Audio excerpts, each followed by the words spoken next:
우리 상철씨, 뭔가 화면에, 왜 내가 저기 있지? 라는 느낌을 줄 정도로, 인상도 좋고, 눈이순도 되게 좋아요. 이쁘고. 근데 지금 세 표 먹고 여자들이 전부 다 지금 도망치게 생겼거든요? 본인도 이해가 안 될 것 같아요. 뭐지? 여자들 전부 다 내가 앉으십시오. 했는데, 나중에 본인도 이제 인터뷰한 장면 보면서 이제 기가 막힐 거예요. 아니, 왜 나랑 앉았는데, 뭐 나랑 앉은 게 그렇게 잘못인가? 죄다 전부 다, 상철님 좀 이상한데요? 느끼한데요? 라고 해버리지 않습니까? 자, 그럼 이번 시간에 우리가 한번 상철님이 돼갖고 왜 이런 일이 일어나는지 세 표를 먹었는데 지금 세 표를 못 지키게 생겼어. 지금 전부 다 지금 여자들이 딴 사람한테 가게 생겼거든요. 자, 그 이유에 대해서 한번 좀 보려고 합니다. 첫 번째 원인은 뻔하죠. 네, 이건 너무 명백합니다. 우리 상철씨, 네, 처음에 바베큐 파티 준비하기 전에 나름대로 열심히 노력을 했어요. 다른 사람들이 장 보러 가고 본인은 이제 같이 도왔는데 여기서 조금 짜치는 말 하죠. 내가 탁자 넘기고 했는데 라고 뭔가 그 영자님과 같이 합류했던 옥수님을 향해서 이제 그렇게 세게 말하는 장면이 나옵니다. 저라도 그럼 기분이 안 좋을 것 같아요. 누가 하래? 당연히 출연진이면 같이 있으면 하는 거 아니요? 라고 생각을 할 가능성이 더 높지 않을까요? 그리고 그 사이에 우리 영철님하고 우리 광수님은 노가리 까다가 여자들이랑 게임하고 있는 동안에 본인은 이제 탁자나 치우고 있으면 진짜 열받을 겁니다. 그건 그렇다 하더라도 대놓고 얘기하는 거랑 이래서 내가 서운했다고 얘기하는 거랑 좀 차원이 다르죠. 그게 제가 생각하고 있는 그 이후에 야간 때 우리 또 영자님이 인터뷰하시죠. 상철은 좀 하면서 말이죠. 아저씨 같다. 저는 이 말을 있는 그대로 믿을 수 없다 생각합니다. 영자님이 하셨던 뭔가 아저씨 같다. 가까이서 앉아보니까 달랐다. 물론 이제 그 부분도 크지만 인터뷰하는 시점이 야간이거든요. 그러면 쭉 상처를 이제 지켜봤을 거예요. 보면서 뭔가 좀 나랑 안 맞는데? 라는 부분들에 있어서 좀 강렬하게 느꼈을 가능성이 있습니다. 즉 상철의 인상이라든가 외적인 부분에 기대를 하고 들어갔는데 사람들이 막상 만나보니까 이건 좀 아닌데 라고 할 수 있을 법한 거죠. 자, 그럼 그것만 문제냐? 아니죠. 요 장면을 이제 계속 우리가 더 깊이 들여다봐야겠죠. 우리 영수님하고 영수님은 이제 앉을 때도 서로 약간 좀 부담스러우니까 이런 식으로 이제 V장으로 태권 부위 마냥 이런 식으로 V로 해서 앉지 않습니까? 왜 그렇겠습니까? 단순히 모태솔로라고 하기에는요. 모태솔로 아닌 이제 도식분들이나 다른 분들도 앉으라 하면은 이렇게 앉을 것 같아요. 누가 이런 식으로 앉습니까? 초면인데 이 냄새 날까봐 저라면 약간 입을 가릴 것 같거든요. 이제 그만큼 이제 상대를 이제 배려하는 거죠. 근데 조금 상철님의 모습은 제가 영자님이나 다른 사람이 한다면 부담스러워 좀 가까이 오지 마. 내가 당신을 고르게 했는데 이렇게 가까이 들이밀 만큼 친한 건 아니거든 이라고 말하고 싶지 않을까요? 그리고 이거는 사실 정수님께도 관계도 비슷합니다. 뭔가 막상 둘이서 알아보면서 친해지고 골랐구나 감사합니다. 어떤 일을 고르셨나요 하면서 이제 좀 어색하긴 하더라도 같이 앉아가면서 이제 서로 알아보라고 이렇게 한 건데 우리 PD의 지금 준엄하신 말씀을 이제 어겨버리고 자꾸 이제 느끼하게만 들어가니까 즉 상대방이 나를 좋아한다는 거를 너무 당연시하게 여기게 된 순간 오히려 상대방 입장에서는 이제 부담스럽죠. 아무리 내가 상대가 좋다 하더라도 쥐가 뭔데 라고 생각할 수가 있거든요. 좀 상철님의 모습은 좀 너무 당연하게 받아먹는다 라는 생각을 저는 두 번째로 했던 것 같아요. 자, 이는 현수님과 같이 앉았을 때도 비슷한 일이죠. 현수님이 딱 앉고 분명히 자기가 첫인상을 해놓고는 된 것 같은데 라면서 본인이 일어나려고 해요. 뭔가 이상하죠. 그러면 처음에 골랐을 때 그 외적인 느낌과 지금 상철님이랑 실제로 대화를 해봤을 때 그 느낌이 오래가지 못하고 다 꺾여버린 걸로 볼 수가 있지 않을까요? 그건 그거고 사람들이 불편함을 느끼는 건 다른 거예요. 그 능글맞은 멘트가 상철씨가 하는 말들을 쭉 들어보면 상대가 나를 좋아할 거라는 건 전제로 계속 들어가고 있기 때문에 좋다가도 부담을 느끼고 결국 현수님도 잘 보면 그 이제 자기 캐리어 넣어준 영호에게 호감을 갖는 등 내가 누군가를 좋아하거나 누군가가 나를 이게 좋아하는 거랑 누군가가 나를 좋아할 수 있게끔 빈 공백을 빈 칸을 만드는 건 저는 완전히 다른 문제라고 생각합니다. 지금 상철씨가 놓치고 있는 게 전 그거라고 봐요. 첫인상은 시작이야. 그리고 이때 같이 앉아갖고 대화를 했을 때 그 다음 단계로 나가게끔 세팅을 했어야 돼요. 상대가 나를 좋아할 수 있게끔 내가 뭔가를 만들어놨어야 돼요. 근데 상철은 이 사람이 나를 좋아한다는 걸 전제로 앉으시죠 라고 한다거나 그거를 당연하게 여기기 때문에 오히려 더 도망간 게 아닐까 싶습니다. 플러스 오만함이라고 느낄 수 있겠죠. 쥐가 뭔데라 하면서 말이죠. 여자들 입장에서는. 그래서 얘기합니다. 실제로 자막도 그렇게 뜨죠. 세상 처음 느껴보는 혼미한 멘트에 능글맞은 멘트라고 하면서 이 상철씨가 어쩌면 외적으로 지금 여성들이 공통적으로 기대하는 바랑 그가 실제로 보여주는 모습이 다르다는 생각을 저는 계속 그게 막 머릿속에 종이 댕댕댕 울리더라고요. 자꾸 저러면 안 될 것 같은데 라면서 말이죠. 한편으로는 그럴 수밖에 없기도 합니다. 본인들 이제 모두 다 모태솔로라거나 경험이 많지 않은 이상 특히 이렇게 남녀라고 하는 나랑 다른 성별의 그 출연자들과 함께 있었을 때 사람과 함께 있었을 때 어떻게 해야 되고 어떻게 하면 이 사람에게 이제 욕을 뒤지게 먹는다. 제가 이제 여자 네트워크라고 표현하죠. 이 네트워크에 의해서 욕을 이제 흠씬 먹는다. 이렇게 하면 안 된다는 걸 이제 일반적인 경우는 연애도 하고 여초 사회에 들어가기도 하고 이제 다양한 경험들을 통해서 이제 배우는데 그 경험이 상대로 많지 않다면 지금 이 사람들이 나를 선택한 게 내가 갑이거나 나에게 질질 끌려온다고 판단할 수 있을 것 같아요. 그리고 저도 사실은 나는 솔로 제가 만약 출연하게 된다면 비슷한 착각을 할 것 같아요. 여자가 나를 선택한다고? 세상에 이런 일이 하면서 살아가면서 그렇게 많이 겪어보지 못한 일들을 여기서 이제 따다다닥 겪는 거죠. 그리고 사실 이런 비슷한 실수는 저는 개인적으로는 영철 씨도 지금 같이 비슷한 하고 있다고 보고 있습니다. 치즈 참치도 아니고 참치김밥도 아니고 일반 김밥이라니 뭐 그럴 수 있죠. 잘 맞는데요 라고 하는 순간 오히려 옥순 입장에서는 별것도 아닌 것 같고 잘 맞는다고 하고 앉아있어. 그렇게 따지면 이제 같이 한국인이네요? 당신도 한국인입니까? 우리 잘 맞으면 이렇게 흘러갈 수도 있지 않을까요? 즉 이제 자제라고 하죠.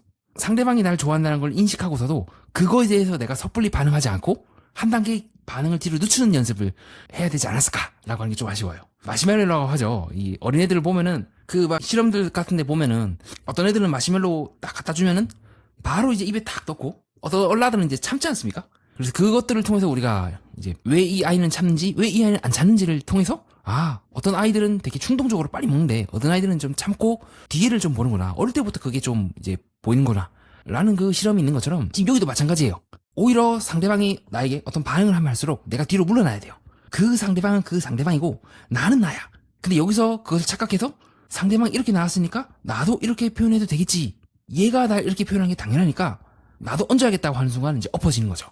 더 상대방이 날 좋아할 수 있게끔 내가 조금 더 공간을 더 마련해줘야 되는데 내가 2배로 더 표현한다거나 그렇게 되는 순간 오히려 상대방은 이제 부담을 느끼고 뭐야 하면서 뒷걸음치게 되는 게 아닐까 싶습니다.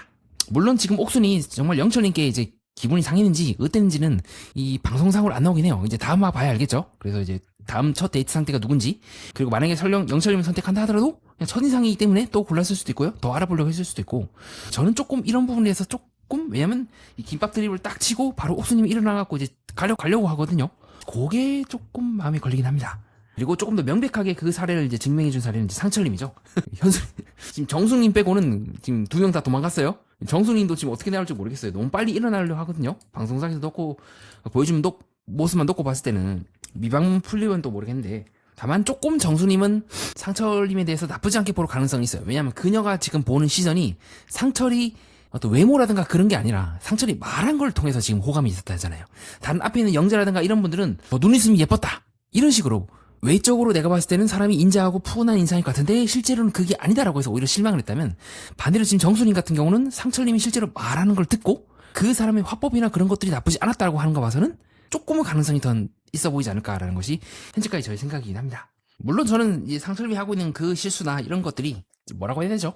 살아가면서 누구나 한 번쯤은 해볼 수 있는 실수지 않을까? 솔직히 가슴에 손을 얹고 제 방송을 들으시는 분들 중에서도 처음부터 완벽한 분이 있으니까 저들 포함해서 없죠. 다만 이분들은 우리가 이제 충분히 했거나 거쳐왔거나 이제 오글거리는 그 실수를 너무 적나라하게 까서 문제이고 다른 연애 프로그램이 이 모태솔로지만 연애를 하고 싶어를 보신 분들도 손발이 이제 오그라든 상태로 이미 1화부터 보기 시작하더라고요.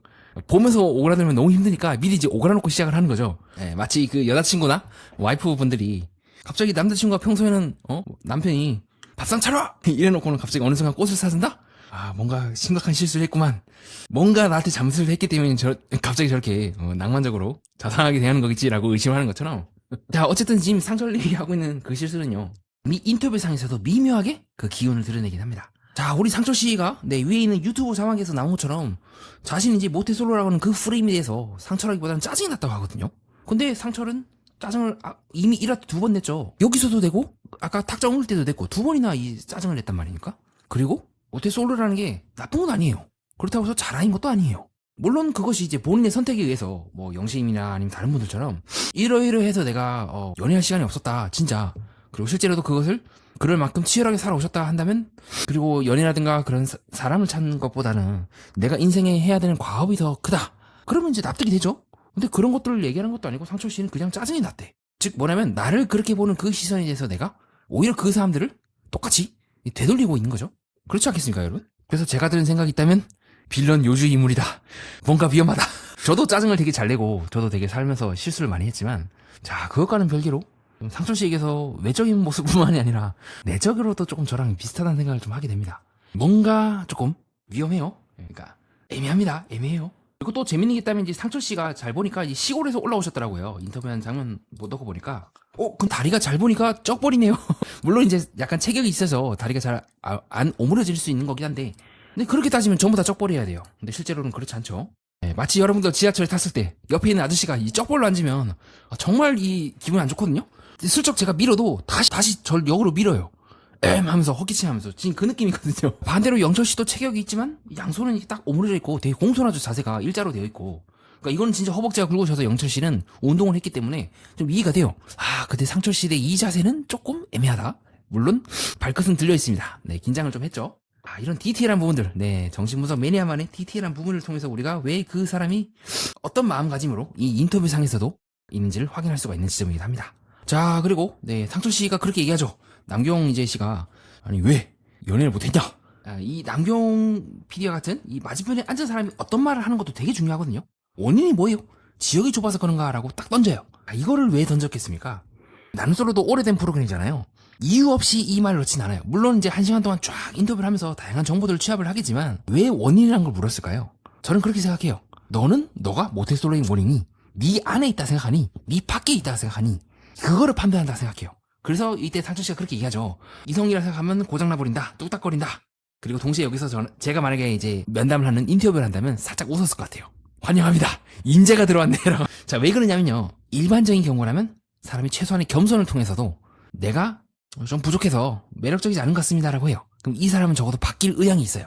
적어도 영수 씨와 같은 상철 씨의 대척 질문을 보고 있는 영수 씨처럼 이렇게 하면 되나? 안 되나? 물론 그 모습이 너무 부담스럽긴 하지만 적어도 이 사람은 변할 의지가 있고 내가 완벽하지 않다는 걸 전제로 하고 나 또한 실수할 수 있고 상대방도 실수할 수 있다. 이렇게 자연스럽게 생각이 넘어가면서 자연스럽게 확장이 돼요. 그래서 이번 영수는 조금 이전의 영수들처럼 빌런 행위를 좀 덜 하지 않을까라고 하는 기대감이 제가 조금 있어요. 물론 이제 방송상에서는 너무 이제 조금만 행동해도 내가 잘못했나? 근데 왜 워터포스 때문에 빌런이 될 수 있거나 있을지언정 조금씩 변화한다는 느낌이 든다면 저는 상철 씨는 현재까지 1화 때의 모습만 놓고 봤을 때 과연 그렇게 될 수 있을까? 아니면 끝까지 그는 저 여자들이 문제야. 내가 문제가 아니라 쟤네들이 그렇다라고 끝까지 그 원인을 외부에 투사하지 않을까라고 하는 걱정이 좀 있어요. 동시에 이 남경 씨가 질문을 하면서도 되게 영리하게 한 거죠. 즉 어떤 사람인지를 파악하기 위해서 저는 이유가 뭐냐라는 말을 했다고 생각합니다. 만약에 이것이 상투적으로 모든 사람들에게 할 수 있는 질문을 한다면요. 앞에 있는 인터뷰 장면에서 다 똑같이 나왔어야 한다고 저는 생각해요. 그것이 이 나는 솔로의 플랫폼이다. 포맷이다. 라는 걸 입증하기 위해서. 근데 그게 아니라 상철 씨에게만 딱 원인이라는 걸 짚었다는 거는 분명 상철은 상당히 높은 확률로 그 원인을 내가 굳이 바뀌어도 되지 않을 이유를 댈 거라고 판단을 했던 것 같습니다. 지금 상철의 말도 마찬가지죠. 뚝딱거리고 또 그런 것도 있다. 그러면 그건 고쳐야지. 안 고치고 왜 여기 나왔어? 라고 제작진이 반문을 할 수도 있지 않을까요? 왜 상철이만 탁 집어서 이걸 물어봤을까? 그게 동시에 광수 씨와의 차이예요. 저번 시간에 제가 광수에 대해서 설명을 드렸을 때 그렇게 설명드린 바가 있죠. 어쩌면 광수라고 하는 사람은 타인의 욕망을 있는 그대로 자기 안에 이식하는 사람이 아닐까. 자, 이게 무슨 말이냐면 야, 너 와서 밥 먹어 라고 이제 엄마가 잔소리하면 투덜투덜대면서 먹는 사람도 있어요. 나 밥 먹고 싫은데 근데 엄마가 뭔 소리야 지금 설거지 해야 된대 빨리 먹어 그런 경우도 있지만 상철 씨 같은 경우는 누군가가 너 이거 해 라고 지시했을 때 그것을 곧 내가 수행해야 하는 걸로 착각을 할 수도 있다는 겁니다. 그 전에 나를 내놓는 게 굉장히 낯설 수도 있어요. 그래서 상철 씨, 이 광수 씨가 얘기하는 걸 쫙 들어보면 어떤 내용이 되게 많냐면 친구가 무성애자라고 합니다. 그리고 다른 사람들이 나에게 연애하는 게 좋다고 합니다라는 거를 그거를 있는 그대로 인용을 붙여갖고 제작진에게 대답하는 장면들이 되게 많이 나와요. 보통은 그렇게 나오거든요. 나보고 무성애자를 하는데 내가 기분이 더러워서 모태솔로 탈출하러 나왔습니다. 라고 한다거나 그래야 되는데 일반적으로 지금 광수가 보여주고 있는 모습은 버텨야 해. 라고 적극적으로 행동하면서도 마치 그 적극적으로 행동을 하는 원인이 나는 솔로에 라고 하는 이 프로그램에 있는 것처럼 행동을 해요. 똑같이 원인을 물어도 모든 사람들이 다 상철처럼 말하진 않는다고요. 아니면 영철 씨처럼 진짜 말 그대로 바빠서 못했다 라고 툭 얘기한다거나 이거는 그 원인을 물었을 때도 원인이 내부에 있다 외부에 있다 제작진이 더 따지기가 어려워요. 상황이 그렇게 만든 거니까. 근데 상철의 말은 조금 다르게 들립니다. 인터뷰를 하면서 내가 나를 모쏠로 보는 그 시선이 짜증이 났다고 말하는 것처럼요. 그게 조금은 상철 씨를 제가 좀 애매하다. 빌런 잠재 가능성을 조금 다른 케이스들보다 높게 보는 이유기도 하죠. 그리고 이후에 상철 씨가요. 자리에 앉아서 했던 말들이 굉장히 중요해요. 제가 했던 이 모든 말들을 다 입증하는 말일 수도 있어요. 그냥 칭찬일 수도 있어요. 이 말은요. 다들 모태솔로 같지 않아서 제가 잘못 나온 것 같다. 이 말만 놓고 봤을 때는 별 문제가 없어 보이지만 동시에 상철은 굉장히 짜증 그리고 누군가에 대해서 여자들이 자기를 선택하는 거에 대해서 간이 붙는 행동을 한다거나 우울감적인 모습을 많이 보이잖아요. 아니면 짜증을 낸다거나 내가 이렇게까지 했는데 왜 날 인정 안 해줘? 라고 그 탁서치고 바비큐 했을 때처럼요.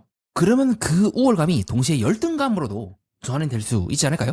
극과 극은 통한다는 말처럼 상철이 지금 남성들에게 했던 말들은 그냥 칭찬일 수도 있긴 하지만 한편으로는 내가 이 사람들에 비해서 꿀린다는 말이 될 수도 있다고 전 봅니다. 그리고 이 말에 대해서 사람들이 다 받아들이는 게 달라요. 상철, 그게 차이예요. 영호는 다 뭔가 이유가 있지 않을까라고 하고 있고, 반대로 다른 사람들 같은 경우는 그 이유를 찾으러 나온 거 아니냐라고 하면서, 즉 이 말에 대해서 누가 뭐 모태솔로 같지 않다 같다라고 구분하는 것이 아니라, 그럴 수 있지. 우리 모두가 다 같은 상황이야. 겉은 훤치해 보일지 모르지만 원인이 우리한테도 있지 않을까라고 영수라든가 다른 출연진들은 그렇게 얘기를 한다고요. 즉 지금 제가 처음부터 지금까지 쫙 얘기하면서 상철이 절대 하지 않는 이유가 원인이 뭐냐면 나에게도 원인이 있을 수 있다는 거를 절대 한 번도 말하지 않아요. 계속 외부로 돌린다거나 타인의 관심을 당연히 여기는 듯한 모습을 보여주고 있죠. 그래서 제가 나는 솔로를 메모하면서 그렇게 적었던 것 같아요. 어떻게 보면 모쏠 특집은 열등감 특집인가? 혹시 내가 이상한 사람인가 특집일 수도 있겠다라고 하는. 그래서 저도 그 상철이 했던 말에 당시 그렇게 메모를 했던 것 같아요. 동시에 열등감일 수도 있지 않을까라고 말이죠. 그렇게 저는 뭐 상철 씨가 내가 왜 모태솔로입니까? 라고 한다면요. 상철 씨와 똑 닮은 이제 저도 같이 들을 말이기도 하지만 내가 잘났다고 생각했기 때문이라고 답을 하고 싶습니다. 잘날 만큼 잘나고 실제로 잘나면 뭐 상관이 없죠. 여러분 이번에 이제 불량년의 2가 나왔거든요. 정말 재밌습니다. 그리고 거기에 나오고 있는 굉장히 잘생긴 남자가 나와요. 제 방송 들으신 여자 시청자분들 눈이 확 털릴 텐데요. 카즈군이라고 하는 굉장히 잘생긴 친구가 나오거든요. 근데 이 친구가 굉장히 옹호하는 듯 하면서요. 고개 숙일 때는 진짜 딱 숙여요. 처음에는 이제 싸우거든요. 맞짱 뜨거든요. 지가 이제 늦게 와갖고는 뭐 보호라든가 알이라든가 이런 사람과 싸워요. 물론 이 사람들이 먼저 시비를 걸긴 했는데, 근데 카즈군은 사과 받을 거 받고 미안하다. 내가 네 목걸이 깨가지고 잠됐다라고 하는 등 숙일 땐 숙여요. 저는 단순히 카즈군이 얼굴이 잘생겨서 인기가 많다고만은 보지 않아요. 굉장히 정교하고 영리해요. 그리고 자기가 부족하다는 것도 알아요. 이렇게 잘생긴 카즈군도 정말 보이지 않게 짱구를 다 굴리면서 연구를 하고 내가 어떻게 하면 이제 여성들에게 인기가 많은지 이걸 더 할 수 있는지를 머리를 쓰는데 조금 더 겸손해야 되지 않을까요? 저를 포함해서 저도 카즈군 옆에 있으면 오징어가 될 것 같은데 진짜 잘생겼습니다. 자, 그래서 저는 상철 씨 보면서 든 생각은 누군가가 나를 좋아하는 것이 권리가 아니라 정말 감사한 일이다. 여기서부터 출발하는 게 맞지 않을까 싶어요. 그리고 그것이 같이 누웠던 여자들이 전부 다 넌더리를 치면서 도망을 쳤던 이유지 않을까 싶습니다. 그리고 실제로도 이 상철과 다른 여자들이 차에서 대화하는 장면이 안 나오잖아요. 그럼 이제 대화가 잘 안 됐다는, 보여줄 가치도 없었기 때문에 제작진이 안 보여준 거겠죠. 저는 한때 이제 자유민주주의 살고 있는 대한민국이라고 해서 모든 사람들이 평등하다고 생각을 했어요. 맞아요. 존재론적으로는 평등해요. 모든 사람들이 존중을 받아야 되고 함부로 대하면 안 되는 거죠. 근데 내가 그 이상의 뭔가를 얻기 위해서는 평등하다고, 남들이 평등하다고 준주앉을 것이 아니라 나 또한 뭔가를 얻을 수 있는 자격을 입증해야 한다는 걸 최근에 좀 많이 깨달은 것 같아요. 그리고 저는 그것은 연애에서도 예외가 아니라 생각합니다. 무조건 뭐 연애 스킬 길러라, 뭐 그것도 하나의 방법일 수 있겠죠. 누군가는 연애 스킬을 좀 익숙한 사람들에게 대접을 받고 싶기도 할 테니까. 물론 저는 방송에서 늘 말씀드렸던 것처럼 썩 그렇게 좋아하진 않아요, 연애 스킬이나 이런 걸. 왜냐하면 죽어버려요, 자연스러움이. 예를 들어서 제가 여자랑 데이트하는데, 여자랑 데이트하니까 차도에 내가 밖에 있어야겠다. 뭐 그것도 이제 잘만 하면은 굉장히 인기 있는 비결이기도 하겠죠.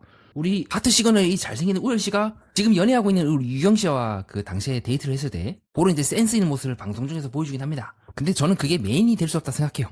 그렇게 차도에 이제 사람을 옆으로 옮기는 행동은 내가 그 사람을 배려하고 이 사람이 다치지 않았으면 좋겠다는 마음에서 나온 거지, 이 상황에서 그렇게 행동해야 한다라고 보는 거는 저는 조금은 다르게 보는 입장이거든요. 물론 이제 저의 의견에 대해서 또 다르게 보시는 분들은, 아니 연극에도 메소드 연기가 있지만 기술적 연기라고 해서 먼저 그렇게 외형적인 걸 잡아놓고 철저하게 내 바깥에 있는 것들을 조정하면 자연스럽게 감정이 다른 사람에게 느껴지는 거 아니냐, 꼭 메소드 연기가 전부일 필요는 없다라고 볼 수 있어요. 근데 약간 저는 이제 메소드파죠. 관계에서나 인간관계나 이런 것들도 그렇고요. 즉 뭐냐면 뭐 메소드는 뭐 기술적이든 그런 거 상관없이 정말 중요한 거는요, 내가 다른 사람들이 뭐 연기든 뭐든 잘 보이기 위해서 했던 노력이 있다는 겁니다. 고민을 했다는 거예요. 연구를 했다는 거죠. 상철 씨처럼 짜증난다, 왜 안 알아봐주냐 가 아니라 왜 안 알아봐줄까라고 생각을 바꾸고 왜라고 하고 답을 하고 왜라고 하고 답을 하면서 정말 미쳐버리는 사람, 왜라고 했는데 답이 안 나오면, 근데 그 과정들을 모두가 보이지 않는 곳에서 했기 때문에 지금 이 자리에 서 있다고 저는 보는 겁니다. 뭐 돌싱이라든가 아니면 뭐 솔로라든가 그 중에서 다시 재혼하시거나 커플이 되신 분들은요, 커플이 되기 위해서 그렇게 한 것이 아니라 내가 이 사람과 잘 되고 동시에 내가 이 사람을 위해서 무엇을 할까를 짱구를 이제 계속 굴리다 보니 그 사람에게 감동이 되고 마음이 전해진 게 아닐까요? 제가 왜 영식이면 이제 짱구 100단이라 하겠습니까? 지금은 이제 영순이가 잘 사귀고 있긴 한데 정말 영식이면 말 안 돼서 굉장히 신중하게 이 단어 하나를 골라요. 그게 느껴져요. 그리고 그 이유가 본인이 잘나게 보이기 위해서가 아니라 정교하게 대화를 하면서 상대방이 어디까지 있고 어디까지 나아가야 되는지를 이 대화를 통해서 계속 측정하는 거예요. 그래서 영식이는 초반엔 되는 말과 안 되는 말을 같이 던져요. 난 너가 좋은데 이런 부분이 좀 그래. 난 너가 좋지만 상황이 그래 라고 하면서 특히 순잔인가 대화할 때 그게 느껴지거나 아니면 사화 때도 영순인과 대화를 하면서도 되게 조곤조곤 이러이러해서 내가 오해가 있었다. 나도 너가 마음에 들지만 이런 부분에서 어떻게 생각하냐고 하는 등 계속해서 그 상대방의 경계선을 침해하지 않는 범위 내에서 짱구를 사사삭 굴리면서 자기 의사를 이제 조목조목 잘 표현해요. 이거는 그냥 된 게 아니에요. 계속 이분도 영수님도 살아가면서 내가 이렇게 얘기를 해보니까 이 상대방이 이 코트를 뽑는구나 열받아 하는구나 아니구나 라는 걸 측정을 해가면서 미묘하게 그 어떤 사이길을 자기가 탈 수 있는 그 가르마를 계속 정교하게 만들어놨다고 생각합니다. 그게 저는 상처님과의 여러 가지 차이점 하나라고 봐요. 내가 여기서 만약에 느끼한 말 하면 상대방이 어떻게 할까? 그리고 내 말이 느끼하게 느껴질까? 어떻게 느껴질까? 상대방이 나를 더 오히려 마음에 든다고 하는 상황이기 때문에 내가 오히려 거기서 가까이 가는 것이 아니라 한 걸음 더 뒤로 물러나겠다는 생각을 했을 것 같아요. 그래야 상대방이 내가 당신이 좋다는 거를 부끄럽지만 표현했지만 이 마음이 다치지 않겠구나. 근데 그렇지 않고 역으로 지금 영철이의 상처처럼 한 걸음 더 나아가게 된다면 나름대로 난 용기 있게 용기를 내서 표현했는데 얘네들 이걸 지금 당연하게 받아먹고 있네라고 빠기치지 않을까요? 자, 그렇게 해서 이번 시간 조금 엄근진하게 엄격 그다음 진지하게 다음과 같이 여러분께 제안을 드리고 싶습니다. 어쩌면 관계가 어려운 이유는요, 상대를 좋아하지 않아서가 아니라 상대가 나를 좋아할 빈칸까지 먼저 채워버리기 때문일지도 모릅니다. 호감은 얻는 순간 끝나는 게 아니라 그때부터 다시 만들어 나가는 거죠. 누군가가 나를 좋아해 주는 걸 권리처럼 여기기보다 조금 감사하게 바라볼 수 있다면 사람 사이의 많은 장면도 전과는 조금 다르게 저는 앞으로도 연애 프로그램 속에서 사람들이 왜 가까워지고 왜 갑자기 멀어지는지, 왜 그들이 빌런이 되는지 다크나이트의 탄생의 순간들을 계속 들여다보도록 하겠습니다. Why so serious? 이상입니다. 끝까지 봐주신 여러분, 구독과 좋아요, 하이프 가볍게 부탁드립니다. 연애 프로그램과 인간의 마음, 그리고 세계의 또 다른 면을 깊이 탐구해보고자 하는 채널 매니아와 여러분은 뜻깊은 시간을 보냈습니다.